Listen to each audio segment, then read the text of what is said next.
Welcome to Free Speech Unmuted. I'm one of your co-hosts, Eugene Volokh. I'm a senior fellow at the Hoover Institution at Stanford and also emeritus law professor at UCLA Law School. And my other co-host is Jane Bambauer at the University of Florida. Jane, we've been hearing a lot of information about misinformation. It's an interesting question whether it is accurate information or misinformation about misinformation. Tell us what you think about what we, writ large, ought to be doing about misinformation. Well, it's just so fortuitous that we're talking about this today because I was going to host a conference here at the University of Florida about the demand side of the misinformation problem. The title of the conference was going to be The Demand for Bullshit. And I had to cancel it because the second hurricane in just over 2 weeks came through Florida. And wait, did it really come through Florida, or was it just rumored? The hurricane was very real. Okay, so no misinformation there.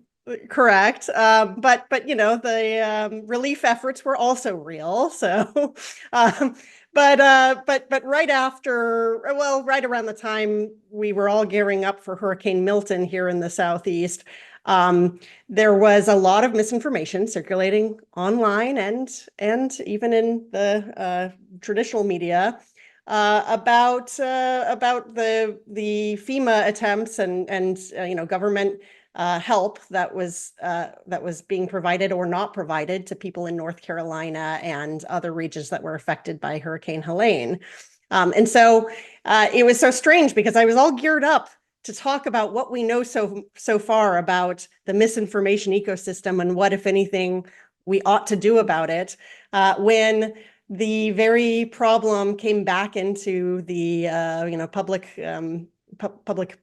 kind of consciousness, and we saw a lot of reactions to the misinformation and even some calls to crack down on platforms that are allowing false, fake news and other falsities to proliferate, and occasionally, high statesmen have said that maybe we should question this First Amendment thing. So let's talk about misinformation. It is a real problem.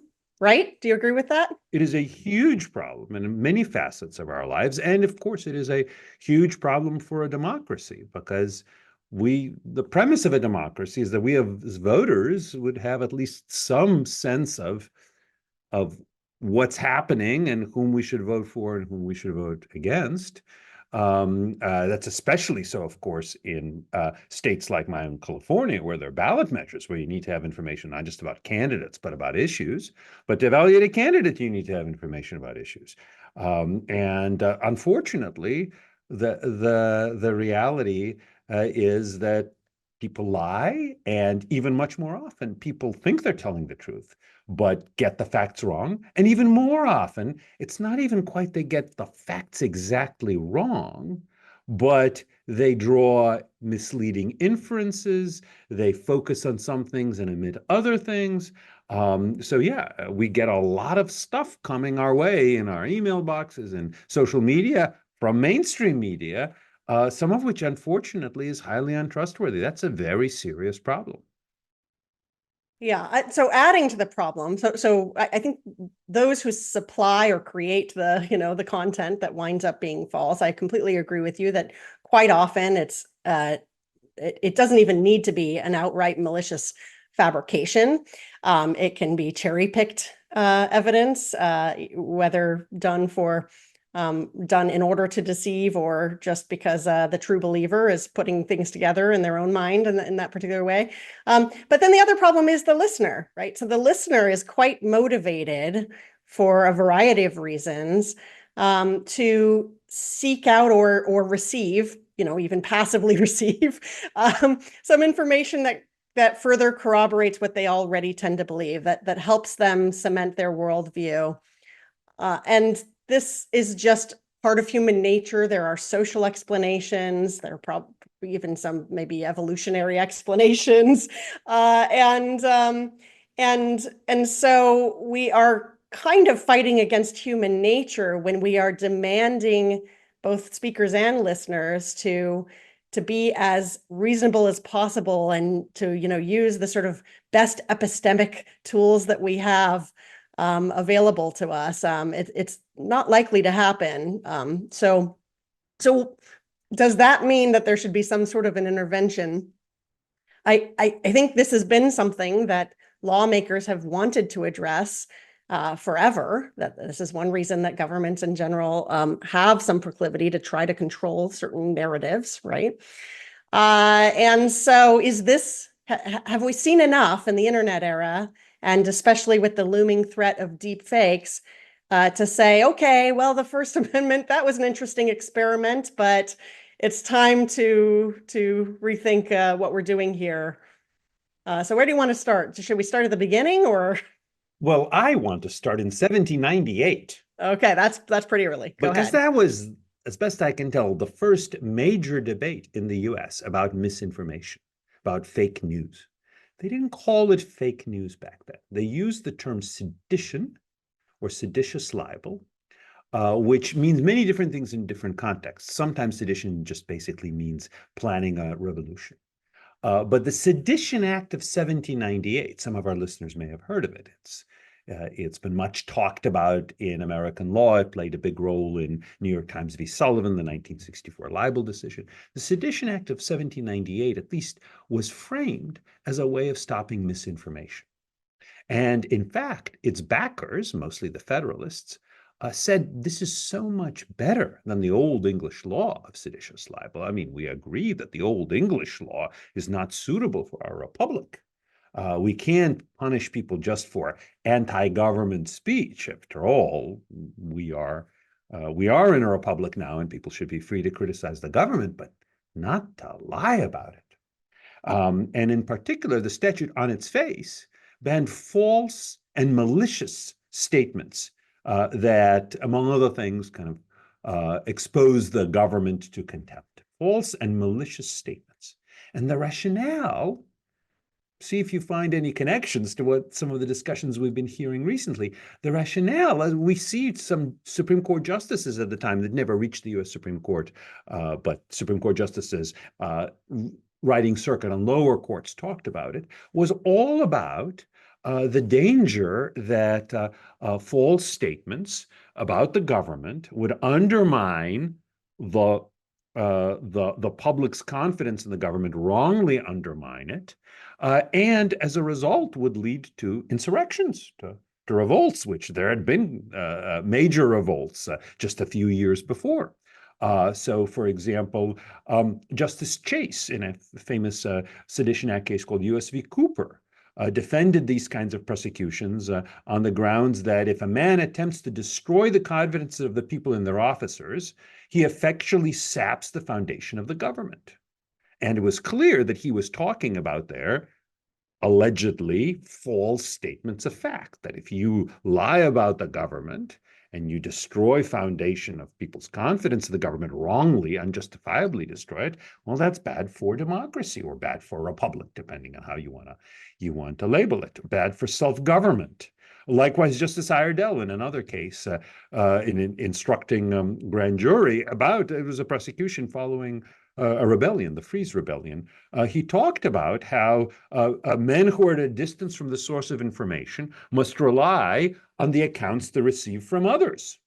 It wasn't on the internet back then. Maybe it was through newspapers mostly. The Sedition Act was focused on written statements, but still, it was the early media, early social media. A lot of the accounts in newspapers were just letters from particular citizens. If those accounts are false, the best head and the best heart cannot be proof against their influence. Can it be tolerated in any civilized society that any should be permitted with impunity to tell falsehoods to the people with an express intention to deceive them and lead them into discontent, if not into insurrection? So that was the argument from I think a very serious jurist and statesman of the era. And there were many others, and obviously the Federalists in Congress, largely with the exception future Supreme Court Justice Marshall, but obviously President Adams and others were backers of the Sedition Act. So why did it end up being so disliked? I think some of the details that you just went over are the reasons that when you and I teach First Amendment law, students begin to see that in the early 20th century, the sort of theory behind the First Amendment really kind of went through an evolution. Right. You could not really interpret the First Amendment the way we do today in light of the fact that almost immediately after the passage of the Bill of Rights, the Sedition Act was passed. Right. Well, I will say, so some people say, look, 1798 Sedition Act was passed. That's strong evidence of that the original meaning of the First Amendment was that these kinds of laws are permissible. The Congress that passed the Sedition Act, I believe it was the Fifth Congress, actually overlapped very slightly with the first Congress that enacted the Bill of Rights. There was a lot of rotation in office. What's more, there was a sharp divide in the country. That's true. That's over right. this, and in fact, it was highly controversial. That the 1800 election ended up going against the Federalists in part because enough people were troubled by the Sedition Act. But why? Correct. Why would anybody say people should have the right to lie? To make false and malicious statements? Well, because somebody's got to be the judge of what's false and malicious. And one of the things one of the things that I think, if you look at the historical record of these persecutions, that one will find is that, unsurprisingly, a lot of times there were statements that the critics, the prosecutors said, well, this is false. But actually, they're statements of opinion or statements of evaluation. So, for example, in the Cooper case, one of the statements was that we have to borrow money at this high rate during time of peace. This was published, I think, around 1799 or so. The statement that led to the prosecution. And we think back on our history. We say, oh, yeah, well, wasn't that right? It was time of peace. No, said Justice Chase. Obviously, it's not peace. We're in the middle of this war, what I think sometimes called the quasi-war. Already it tells us a little bit that determining what the actual facts are complicated. There was a great deal of tension, especially with the French government at the time. And this person was prosecuted. Cooper was prosecuted and convicted in part because he made false statements about whether we were at war, which today we would say in that kind of situation, it would be a judgment call, a matter of opinion. So it's very easy for governments, even well-intentioned governments, to say something is false and knowingly false when it may be an innocent mistake, or a statement that some people interpret one way, some people interpret another way, or a statement in some situations where the facts are not really well known, or at least were not well known at the time the statement was made. So that's the real danger, that if you're going to punish even knowing falsehood, someone's got to decide what is true and what is false. And if that is the government, and the government is engaged in persecutions for false statements about the government, it's very easy for the government to err on the side of over-restriction. Yeah, I mean, most of the people who are circulating, proposals to amend the First Amendment or to have some amount of government influence and control over misinformation would probably not love their own positions if Donald Trump winds up winning the presidency, for example, and imagine appointing Elon Musk or something to that role. And so you can kind of tell. I think that just makes poignant that idea that if you have an ultimate arbiter of truth, first of all, we're already in that case, and we assign the government to that position, we're already well outside the bounds of the sort of theory that has served us quite well up to this point, where yes, a lot of people are going to say things that are wildly wrong, and yes, a lot of people will believe them, but it's better than the alternative, right? Right. It's always a question of compared to what. Let me probe that a little bit, James, because at the same time that there is this quite long tradition now in America and embodied in First Amendment law that you can't prosecute people even for knowing lies or supposed knowing lies about the government. You can't prosecute them for lies about history or about science and the like. We do have situations where courts do decide whether a statement is false and knowingly false, right? There are libel lawsuits. By the way, criminal libel law used to be around for much of American history. You still have occasional criminal libel prosecutions, as best I can tell, maybe 10 or 20 a year throughout the country, usually about very minor matters, or at least, let's just say, not big picture political matters, maybe major to the people involved. Commercial speech and advertising law, that's an area where courts and even regulators routinely have to decide what is true enough. Right. Commercial speech in the sense of commercial advertising. That's right. Yes, advertising. Or fraud, right? Charitable solicitation is usually protected by the First Amendment. I have a First Amendment right to say, oh, donate money to my charitable organization. But if I lie about that, about what the organization is doing, then in that case, that is potentially punishable. So what's the difference between those kinds of things which we routinely accept? After all, the whole point of our justice system is to determine in many contexts what's true and what's false. Who pulled the trigger on in some murder case, let's say, or who's telling the truth about whether there was a contract entered into. But even when it comes to determining truth or falsity for purposes of restricting speech, we've got libel law, we've got fraud law, we've got misleading commercial advertising bans not just on false, but misleading commercial advertising. So why shouldn't we be open to applying some of the same mechanisms to punish falsehoods about bigger picture items, in a sense, more important items, right? Yeah. Okay. So I mean, that's actually one reason I find the commercial speech or the commercial advertising cases perhaps the most interesting is because those cases do often involve claims that are a little more sort of social science in nature. So I could say, well, defamation and libel, it's a little bit different because in general, this is not always true, but in general, usually the parties are arguing about some sort of factual claim that is pretty easily falsifiable. You might not have the right evidence in every case, but the idea that if you did have, a sort of perfect recollection of what happened, or a good sort of recording, there would be one party who is clearly right and the other who is not.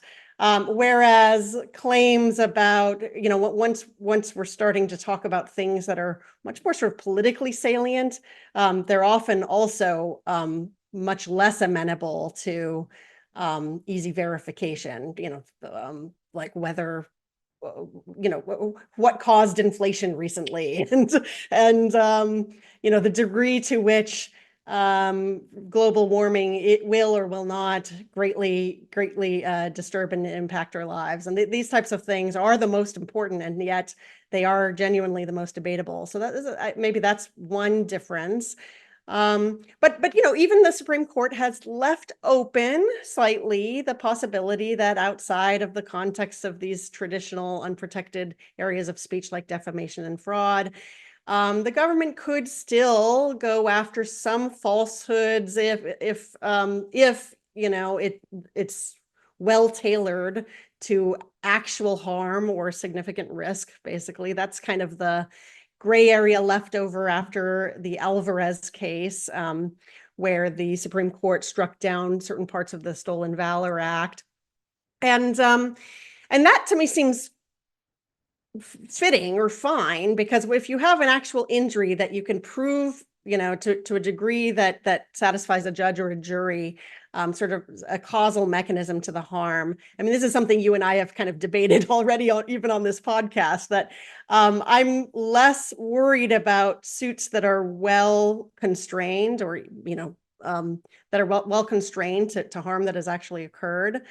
But what's happening in light of sudden changes in technology and prevalence of social media is that there's a lot more of an appetite for sort of preemptive control, or sort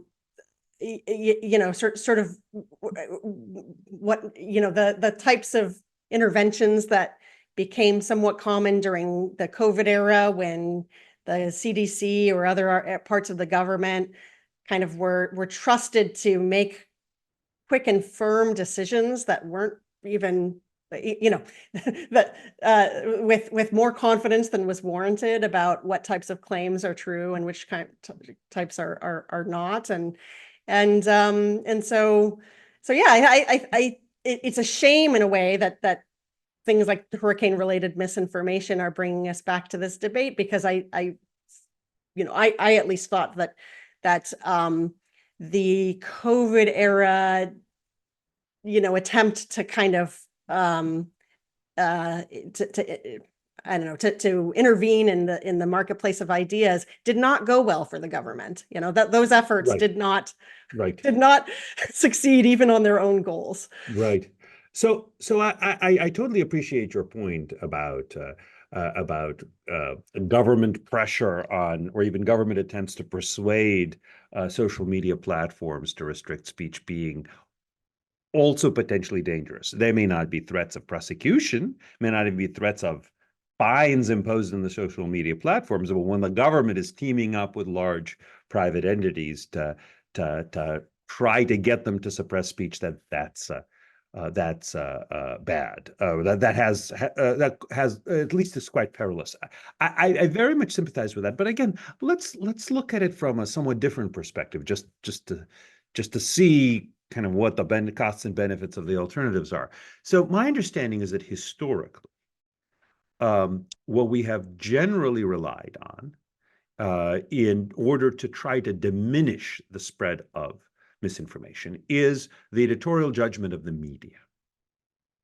That before the internet, one of the common complaints was the freedom of the press belongs to him who owns one. That A.J. Liebling's famous lines. That we say freedom of the press, but most of us don't have freedom of the press. You have to either own a printing press or a broadcast network or whatever else, or have the ear of someone who does, like they let you write op-eds or write a column or some such.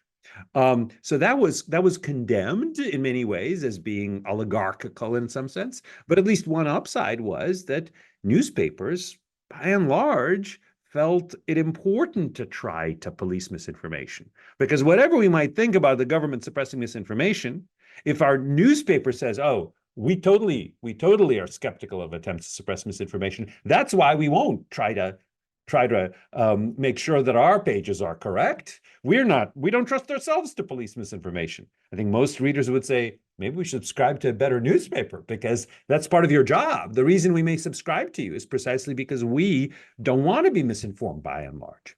Right. So it used to be that we trusted the media. Now, people complained about oligarchy. Maybe now they miss it a little bit because now all sorts of people are free to talk, both individuals who might have audiences just in the hundreds or the thousands of their followers or their friends on social media, but aggregated, that's quite a lot, or people who have built a much bigger following without having really much infrastructure or much reputational reason to try to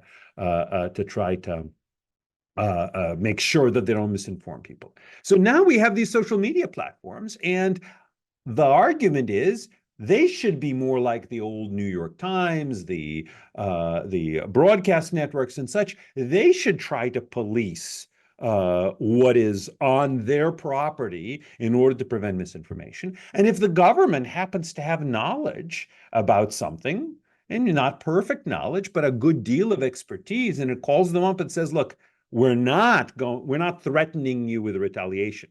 Sometimes it is threatening, but let's say it says, we're not threatening with retaliation. We just want you to be good citizens, like good newspaper publisher, and block these things that are false in the interests of the country, in the interests of your own users.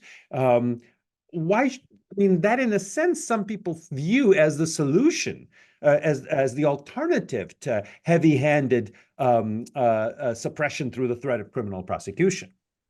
Yeah. Okay. So I don't actually think it's possible to recreate the Gilded Media era, because what that story was not just a sort of professional ethic that kept all of the newspapers in line to some degree, but it's also an economic story about there being very little incentive for newspapers to go off and find their small niches and small audiences that believe crazy things, because there were so few newspapers that for any given metro area, if there was only one or even two, if there were two or three papers, each one of them had an interest in sticking pretty close to the median reader. Mm.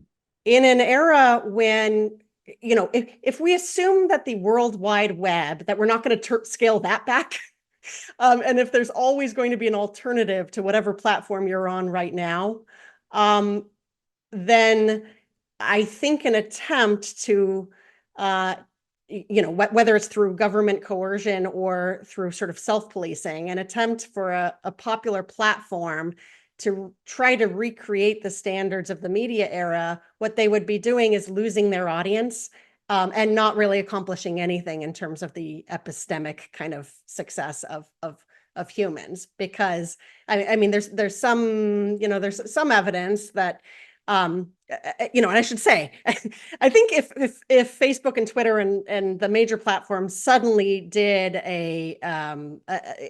suddenly attempted to do much more purging of misinformation than they currently do, there'd be some positive effect, but there would also be bleed out of the sort that I'm describing. And then there would be these smaller communities, these smaller networks, where these types of lies would proliferate.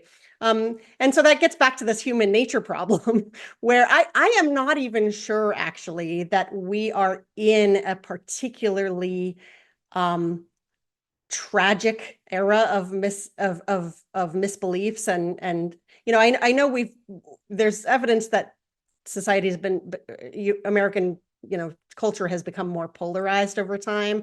But if we were to measure how many falsehoods versus truths each person believes, if we were somehow able to do that, I'm not sure we'd be a lot worse off than we were even during the Gilded Era. It's just that we could not see how deeply confused so many people were. So I think part of this is that we are seeing new data on what we each think. And by the way, everyone makes mistakes. So, you and I, even, we're trying our best, but we're probably wrong, many times. And so if you start focusing on one falsehood, you're going to see, some pretty staggering numbers in terms of people that believe it.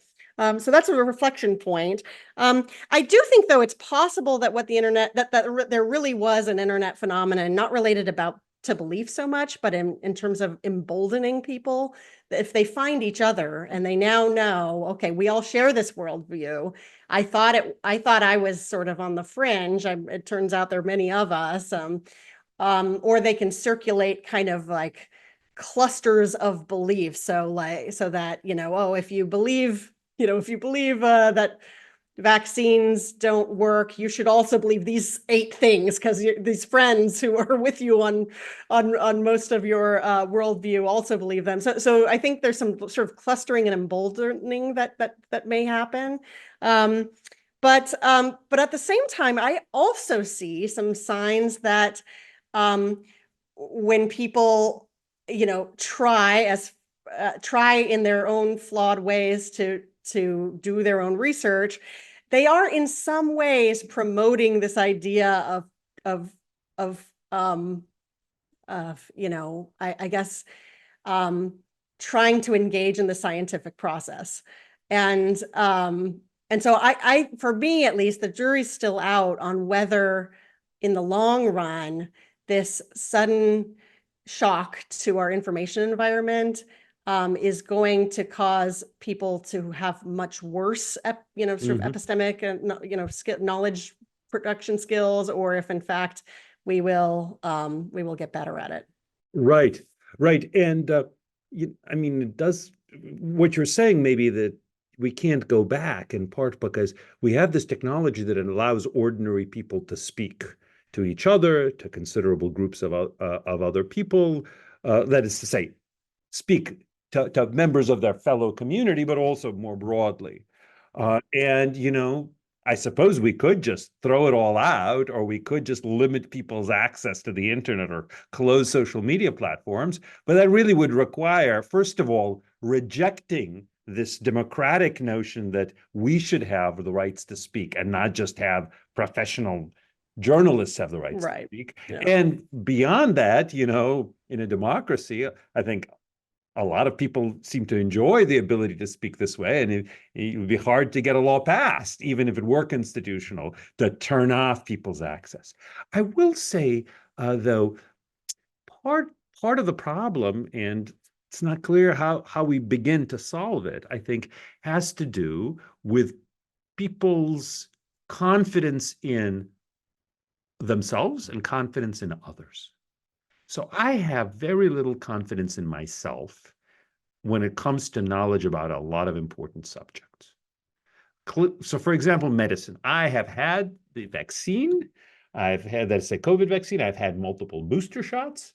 If you ask me, how do you know that it's safe? I say, I don't know that it's safe. And I know that some people think it's unsafe.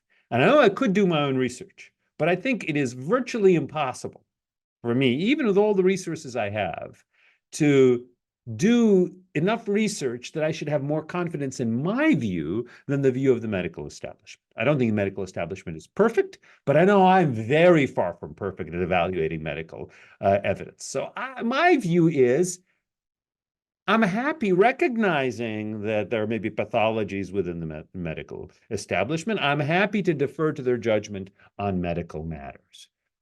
So that's my view. At the same time, I do think a lot of people say, look, let's look at all the ways that medical establishment, various other establishments have screwed up. Let's look at all the ways the mainstream media have screwed up. Let's look at the ways that they haven't just made errors, but they've sort of admitted to particular kind of ideological framings of the world that lead them predictably, at least I would, the observer might say, I would think would predictably lead them to various kinds of factual errors when on subjects that run where the facts may be contrary to their ideology. They're people too, after all. They have all the failings of humans, so I shouldn't trust them. Maybe I should trust myself just because it's my body that's at stake. It's my vote that's at stake and such. So the problem is, I think we have to rely on the establishment in many ways. The scientific establishment, foreign policy establishment, various other things. We have to rely on it because we can't possibly know as much about the subjects or learn as much about the subjects as they know. At the same time, the more they've proven themselves at times to be unreliable, it's understandable that many of our fellow citizens have stopped relying. And the question is, how do you bring back that trust? Yeah, so I am completely with you, and I think there are two things that ought to be separated, and maybe to the degree we can get people to separate them, it's useful. One thing is that with more information, which social media inevitably brings, you will see a lot more. You'll discover that whether government actors and other important decision makers are flawed and make mistakes. And so to the extent that doctors or authority figures make mistakes, I think we're going to have to learn the hard way over time that that's actually a completely normal part of the process. I mean, we could talk about the news media too. Like even in the Gilded Era, right? Everyone recognized that, right? But then, and I think this is what you're getting at, on top of it, we also know that people who hold ideologies strongly or hold strong worldviews are likely to see, to come to conclusions that are going to be a little bit more biased. There's going to be error, but it's going to go in one way more often than another, right? And in general, in fact, I would think that if any source of news that consistently finds that the explanation for everything that goes on in the world is either that the Democrats are terrible or that the Republicans are terrible, it has to be wrong, because no one, neither worldview is going to be, it could possibly be right. The world is just too complex, right? So, I think dealing with, I think these things have been, because people have better visibility though into just genuine random error And then they also know correctly that there is on top of that some bias. I think there's a tendency to ascribe all error as malicious. And so so maybe one way to, I don't know how to regain trust without somehow helping the consumers of news and information kind of readjust their expectations. Right. And that actually raises, I think, an important empirical question on which I think we may have some suspicions, although I have to admit I've not studied this empirically. To what extent are attempts to suppress a particular viewpoint likely to erode trust? Exactly, right. So one thing might be, let's assume that there's some view, could be about vaccines, could be about gender identity, could be about race, could be about sex, could be about whatever else, that it is known that the platforms will take down certain arguments about it. So let's not even assume that it's prosecution. It's just they block those arguments. Some people might say, well, all right, they probably have a good reason for it, so that's going to influence me to agree that those blocked views are bad views. But other people might say, well, wait a minute, we've heard that there's this conspiracy to try to keep us from hearing those arguments. Now there's proof. The government asked the platforms, or the platforms talked amongst themselves or within the organization, and they blocked this. Sounds like what we heard is right, that there is a conspiracy to deny us the facts about this. Or others might say, look, I'm not even sure that there's a conspiracy to deny us the truth. I don't know what the truth is, but if I'm going to follow the science, I'm only going to follow it if I thought the scientists are really super open-minded and constantly open to revising their views. And once I learned that certain viewpoints can't be conveyed, whether within the scientific establishment or the public at large, maybe I'm just not going to trust the output of this public debate or scientific debate, because not everybody's been heard. Maybe there are some really important arguments on the prohibited side that would have carried the day if only they'd been allowed, whether again in scientific discussion or in public debate. So I wonder to what extent are attempts to suppress speech actually more likely to erode trust in the establishment and lead people to think that there is something to the thing being suppressed, that it's not being suppressed because it's false, but it's being suppressed because it's a dangerous truth. Right. I wonder whether that's there's so. a negative I have to inference. acknowledge that's an empirical psychological question, which I have not researched. Yeah, I'm not sure either. So there we go. We're both admitting things we don't know.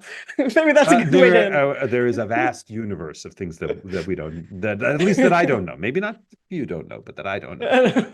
It's a much bigger universe than of those things that I do know. Yes, that's true for all of us, the best of us. So, all right, well, that was fun. It always is, Jane. Great pleasure to be on with you, and see you next time. Yep.